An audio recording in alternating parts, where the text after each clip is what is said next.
Welcome back. My name is Keith Parsons, and this is another episode of Heavy Wireless. This podcast is part of the Packet Pushers Podcast Network, and we're glad to have you with us today. Today we're talking about OFDMA. A couple years ago, Peter Mackenzie gave a presentation. Well, actually, he's given quite a few presentations at WLPCs, and this year in Prague, he gave one specifically on dissecting OFDMA. Peter, glad to have you with us. Good to be here too, Keith. Thanks for having me. Well, you gave a presentation in Prague on OFDMA, kind of as a follow-up to previous ones you've done. That's correct. I know this is an audio podcast, so we're going to have to do this with just our voices and words, but we can refer to anything we want to put in the show notes if people need to see a visual. But you're pretty good at turning visual things into words. So let's just start. OFDMA, what is it and why do we care? Yeah, I think that's a really good place to start, actually, Keith. Is first of all, what is it? What is it? Very simply, a multi-user mechanism which came in with 802.11ax to take a channel, whether that's a 20, 40, 80, 160 megahertz wide channel, and be able to split it up into smaller, you can almost think of them as sub-channels. We call them resource units, but chunks of the channel which we can dedicate to individual users. And that can be done downstream, so the AP can send different data to different clients in different chunks of the channel, but it can also be done upstream as well. So that would be where the clients get allocated by the AP certain chunks of the channel, which they can send data upstream. So that's, in a nutshell, what OFDMA is. It's the ability to try and allow multiple users to either receive or send data to the AP at the same time. So what are the requirements? What's needed in order for multiple clients to receive data at the same time? Yeah, I think that's a good question. So, well, obviously they need to support 802.11ax or higher because that's where it came in. And I think for them to be able to receive data at the same time, the AP will need to have traffic buffered for multiple clients at the same time. So that's important. So, and then the AP can make a decision if it's got lots of traffic buffered for multiple clients to say, I know what I'm going to do. Instead of sending them single user, I'm going to split the channel and send data simultaneously. Do the clients have to be in a unique position? I'm thinking for the spatial streams, for do two clients, if they're next to each other, can it still differentiate between them? I mean, we had for years different ways to use multipath to send data, stronger data to a certain person by beamforming. Yeah. This isn't a beamforming thing. I guess I was just leading it. This isn't beamforming. This is more of a timing base. So they don't have to be spatially separate. Yeah, that's right. It's a frequency division thing. So unlike with multi-user MIMO, where that was the case, they had to be in spatially diverse and different places, the clients can actually be next to each other. Literally, I've had this working with clients literally all in a row on a lab desk. So the clients can be all in the same location. It is purely a timing frequency division technology. So it's just dividing the channel up across the different clients. And in that sense, there's not really a lot for this to work. And there's also not a lot of control we have over it. So if you have OFDMA capable clients, you've got an OFDMA capable AP, and it's all enabled, which it is really by default, it will choose to do it. The access point, well, the chipset, I believe, is really the thing choosing to do it. It will just choose to do it and start doing it. It's not something we can really control. So it's very much controlled and managed at the chipset level. So this is not multi-user MIMO. It uses an entirely different thing. More timing-based, frequency-based. How would you test this if you were going to design an experiment? I know you have. How would you design an experiment to see whether or not this is working and how often it works? Yeah, so the testing, at least I'll explain what I've done, was to obviously in show I've got clients that all support OFDMA and an AP. And then obviously what I wanted to do was, it's only going to choose to do it when, as I say, the access point has traffic buffered for multiple clients at the same time, or through something called buffer status reports, which we won't get too much into, but the AP can hear that multiple clients have traffic that it needs to send. So how do you generate that? Well, the way I did it was by effectively doing, I've done throughput tests using iPerf to do it, just to make sure that all clients are all trying to pull traffic at the same time or push traffic if it's upstream at the same time. So that's one way of doing it. The other way, which we can maybe get onto later, is I've also used a tool called iXChariot, which can simulate. You can put basically an agent on a client, and you can put them on mobile clients, laptops, and it can simulate a type of traffic for you, whether that's voice traffic or data traffic, and it can, you can specify the fact that it's transmitting data all the time. But to basically get it to work, you need to have multiple clients transmitting or requiring to transmit stroke receive at the same time.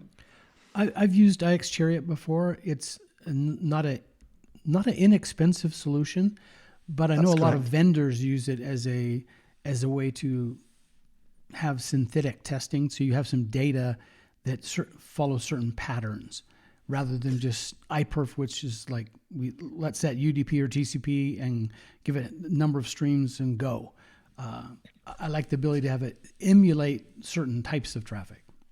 Yeah, I think that's it. And why? So just going a bit into the testing I did here. Initially, I was just using the speed test to look at the difference, and I was basically the easiest way for me to turn OFDMA off on an AP was basically to either turn AX off.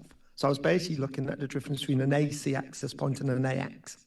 And initially I was doing, as I say, just speed tests. And my results were, if you looked at I was looking at the aggregate throughput, and the aggregate throughput from AC, which is obviously always doing just OFDM, compared to OFDMA with the AX, was about the same. When you actually looked at the aggregate throughput, there wasn't much difference between the two. Now, the way I confirmed OFDMA was working, because obviously that was an important thing for me, was I also ran a spectrum analyzer at the same time. And on a spectrum analyzer, you can see the channel being split up across different clients. And you'll actually see the different parts of the channels going at different signal strengths, especially on the upstream. So you can see how the channel's been split up into different resource units. So I used a spectrum analyzer to verify that OFDMA was actually happening. And I used, and my initial testing was all done just using a speed test, which was interesting, really. So what results did I get from that? Well, I found, well, if we just go back maybe 4 years ago, when I first did the testing, when it was really new and beta, I found that AC was actually better in terms of getting more throughput. Well, especially back then. Then the client manufacturers hadn't tuned their side of the chipset. Yeah, and exactly. AC had a lot more time in place to tune their chips, rather than the new AX ones just didn't have any data. And as someone said to me, if you get an AX chipset, it'll be a better, more tuned AC chipset than the AC ones will be. So, and I was using obviously the same, I was literally just turning on and off on the AP. So the clients were, the latest chipsets, so they were quite tuned AC. But then I thought, well, let's do the testing again, which is what I did. And I found that now there wasn't a lot of difference. A single client, AX was outperforming it with single client throughput, so basically them both doing OFDM, because there's just one client, and AX would outperform it. I think that was just because you've got higher modulation methods, higher data rates. So, but when we started doing multiple clients, to be honest, there wasn't a huge amount of difference. And that was interesting.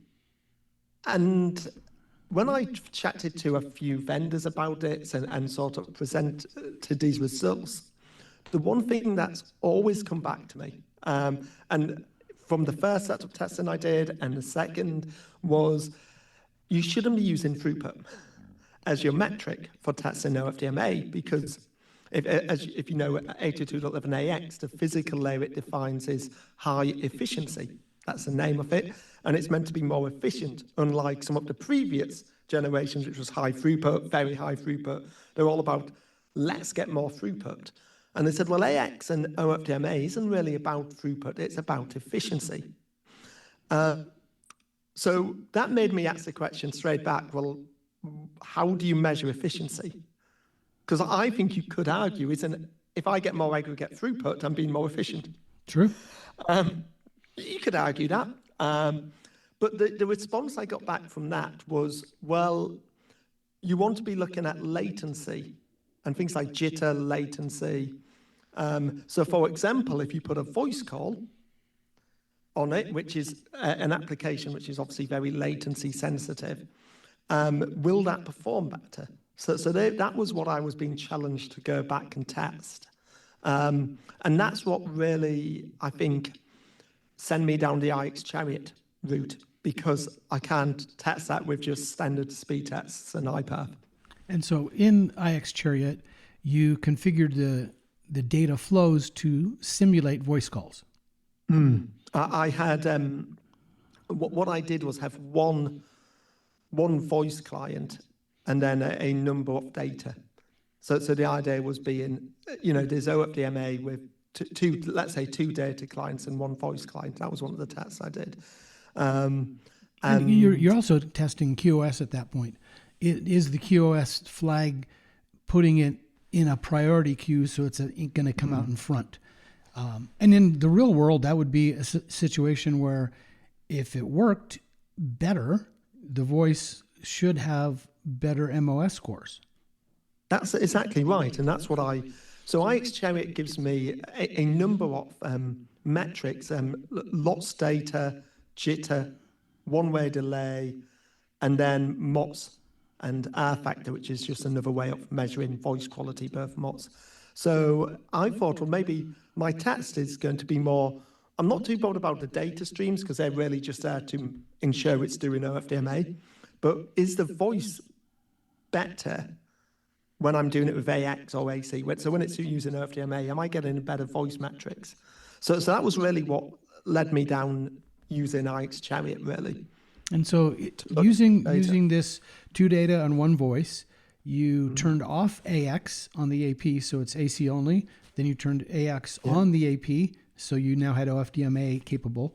And what did you find as your results? Yeah, so I did, like testing takes time. I would have loved to have done like 100 tests on each, but I actually only ran it 10 times. So I don't want to say my results are 100% significant, but what I found consistently across those was, if you looked at the one-way delay, a lot of the tests, AX and AC were similar, but there was a few times when the AC one-way delay went up. So in 2 or 3 of the tests, I got a much bigger delay, whereas with AX, it was much more consistent. It was around sort of 10 milliseconds of delay, and then the same thing with the jitter. Although with AC, it was often similar to AX, there was a few times when AC, the jitter went higher, and I never saw that with AC. And again, MOTS score and R factor obviously are both affected by those two value factors. So it wasn't surprising that sometimes my MOTS score dropped down with AC, like it dropped as low as sort of 2.5, whereas with AX, it was around the sort of 4.5. So that's actually a really decent MOS score. Yeah, it's a really and sometimes I was getting that with AC. Some tests with AC, I was getting 4, and initially I thought, it's not going to show any difference. But then when I graphed them, I realised with AC, the odd times, some of the tests it did drop down. So it's just a lot more consistent with AX. Now again, I only did 10 tests. I'd like to have done probably 100 times, but you just need someone to pay you to do 100 tests. I do, basically. I need... Your data reminded me of something that I learned from Ruckus decade plus 15 years ago, they used something called a CDF curve, a cumulative distribution function. It's a way of taking a normal bell curve, and you take the data, instead of putting the average in the middle, the median, you would rank them in order, and then you get an S curve rather than a bell curve. And the idea is to see how flat the curve is, to see how consistent things are. And it's a way of taking this exact same amount of data and see what it does. Your data result reminded me of what Jim Palmer did in his MLO talking.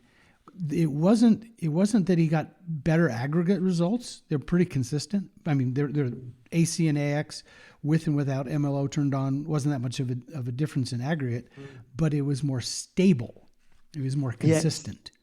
And so I think what you found in what you showed in your data was having OFDMA on gave you more consistent results, which kind of ties back into the whole reason for its high efficiency.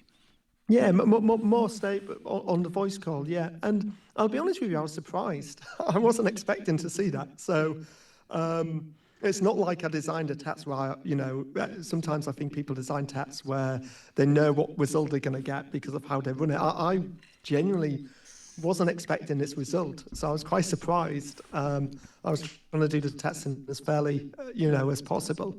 But what about the aggregate data? Did it look like it was improved when you added OFDMA? No, aggregate data was, as I say, it was indistinguishable really from AC. Which ties back to the point you made a little while ago, that it's about efficiency, it's not about throughput, but measuring that's kind of hard. Yes, it's really hard. And so turning it on is, you're not going to see all of a sudden your clients going, oh yeah, I got much faster data rates. Hopefully what this extra efficiency gives with the OFDMA is the ability to just have fewer complaints. Yeah, I think so, especially when we're getting more voice and video traffic on our networks, aren't we, today? With a lot of more Zooms, team calls. So I'm hoping that is exactly right. It's going to support sort of modern day applications much better. I would like to see your test redone with voice, Teams, Zoom, and maybe only one data. Because a lot of times in our offices, that's the data flows look more video voice based than they do data flow. They do. I'll be honest with you, Keith, I've got a list of tests I would like to do. And maybe one day I'll get the time to do them all. Yeah, it's that you have to earn a living, and testing usually doesn't make any money, but it makes for really good presentations. It makes for good presentations, but doesn't earn a lot of money. There was something else though that was very interesting in the testing I did, which I found. When looking at how, when I was just doing the data testing, so before I did the IX Chariot and the voice testing, was understanding something that's fascinated me and still does, and really one of the things behind me even starting this testing was I'm really interested to try and understand how the scheduling happens with OFDMA. Who decides who gets what bit of the channel? How is it decided? Obviously, it's done on the chipset with a very carefully balanced algorithm, but trying to understand it a bit more. So when you have just 3 clients, what tends to happen is one client gets half the channel, and the other half of the channel is split between the other 2 clients, because that's one of the ways you're allowed to split the channel up. So that means one client's getting twice as much bandwidth as the other 2. So my question's always been, who does? We don't know why, and you have no ability to control that. No, and I've tried things. I was thinking, well, maybe if I put one client a long way away so it's getting a low MCS, it'll give the one lower, the bigger chunk of the channel so that it matches out. But I've tried things like that, and it doesn't, I can't seem to find any pattern. I've been trying. I think it also has to do with airtime fairness algorithms. When do you want the higher MCS to get on and off faster because they can? And then the low MCS is going to take a long time anyway. But I think that it's important to recognise that because it did have an interesting effect on the data. As I say, when I looked at aggregate throughput, there was virtually no difference between AC and AX. But when I looked at per client throughput, there was a big difference. So with just OFDM, where it's sharing the full channel, the clients more or less got the same throughput. So one set of results I've just got in front of me now, client 1 got about 75 meg, client 2 about 87, and client 3 about 81. So they're all somewhere between, 75 and sort of 87 meg. So roughly split the channel, the bandwidth between them. When I did it with OFDMA, and one client was getting half the channel and the other two was splitting the other two, that was noticeable, obviously, in the throughput. So the client that was clearly getting half the channel got 119 megabits per second, whereas client 1 got 59 and client 2 got 52. So they got about, half what client 3 got each. And I think your spec end results would have supported that. I mean, you can visually see what's going on when that happens. That's exactly right. So you look at the spec and then it matches, the client throughput. So I found that was interesting. I also found another interesting thing. So when you did 4 clients, you got the channel split equally between all 4 clients. Okay, so that would be pretty much as you would expect.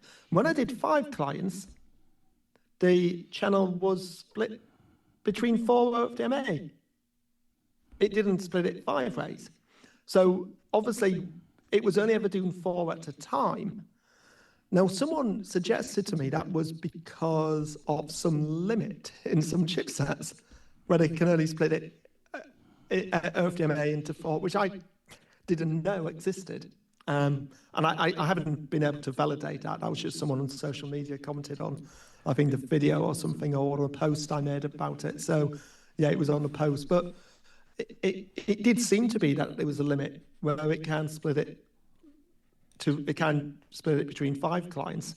So again, that had an interesting effect on throughput because I had one client didn't get very much throughput. I had the lowest was got about 19.8 meg and the highest got like 58.6 out of the 5 clients. So it's got 88.5 the highest client. So there was a real mix from about 19.8 to 88.5. So it added efficiency, but it didn't add any better fairness. No, in fact, I would almost say it's less fair. And is it odd versus even fair? But the other thing to think of is this is all based on having data in a queue inside the AP ready to send to multiple clients at the same time. That's correct. And in the real world, this could be going out to 20, 30 clients per AP, not a little test bed. So, yes. So it could also mean that some clients get starved during the period that you're doing your testing.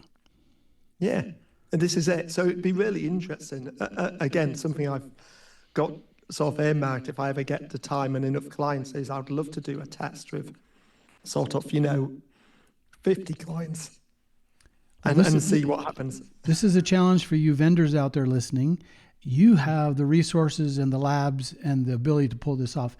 I think the community as a whole would love to see what happens, not just 3, 5, 10, but 20 or 50 clients and OFDMA simultaneously. Does the efficiency help? So overall, Peter, what's the result if you were going to just put it into one sentence, OFDM versus OFDMA, what's the benefit? So I would say the way I'd summarize my results, I think, is that there's, in terms of aggregate throughput, no real benefit.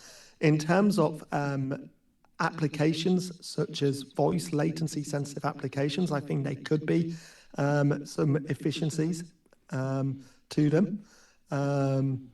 But in terms of sort of, if you're looking at data and throughput, I think it's probably not necessarily, I'm not convinced it's fair in how it distributes the medium. That would be my 3 takeaways. And I'll add one extra takeaway. Okay. We still don't have a good knowledge of what's the penetration of AX capable clients.